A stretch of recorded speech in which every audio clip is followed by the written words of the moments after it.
আমরা এখানে দেখতে পাচ্ছি a অনুপাত b সমান 3 অনুপাত 4, b অনুপাত c সমান 5 অনুপাত 6, c অনুপাত d সমান 7 অনুপাত 8।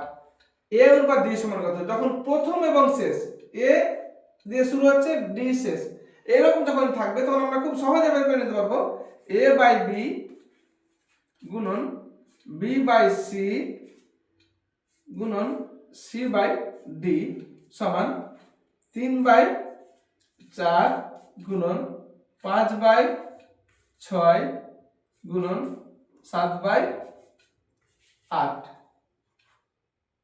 এবার আমরা এদিকে দেখতে পাচ্ছি বি বি কেটে যাচ্ছে, সি সি কেটে যাচ্ছে। এখানে কিছু কাটছে কিনা দেখিনি। 3 কে 3, 3 দুগুণা 6। অতএব এ অনুপাত ডি ভাগে আছে মানে অনুপাত সমান 5 7 35 অনুপাত 4 2 8 8 64। आंसर হয়ে গেল। কত সহজে आंसर হয়ে গেল।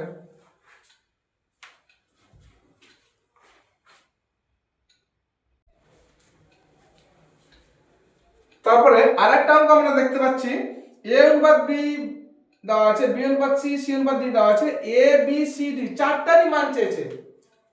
এরকম যখন থাকবে তখন আমরা কিভাবে করব? চারটা যখন থাকবে তখন আমরা কিভাবে করব? a অনুপাত b, b অনুপাত c, c অনুপাত d সমান সমান সমান। এটা পেলাম a অনুপাত b দেওয়া আছে 2 অনুপাত 3, b অনুপাত c দেওয়া আছে 4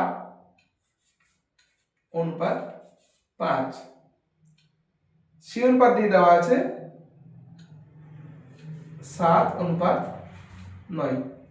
এটি বসিয়ে দিলাম। তাহলে অতএব a অনুপাত b অনুপাত c অনুপাত d সমান, আমরা প্রথমে কি করব? a b c, a b c, তারপরে b b c, b b c, তারপরে হচ্ছে b c c, b c c, তারপর হচ্ছে b c d, b c d। এটি যদি এভাবে যদি আমরা করি তাহলে খুব সহজে উত্তরটা পেয়ে নেব। a b c, তাহলে আমরা এখানে a এর মান কত পাচ্ছি? 2 গুণন 3 4, sorry a b c, a b c 2 4 7, 2 4 7, এই তিনটা। তারপরে BBC, BBC, BBC 3 4 7, 3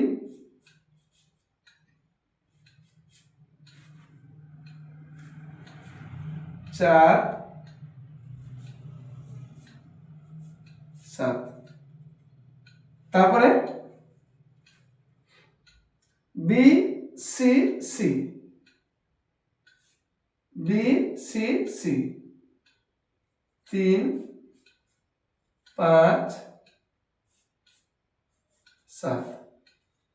তারপরে BCD, BCD, BCD 3 5 9।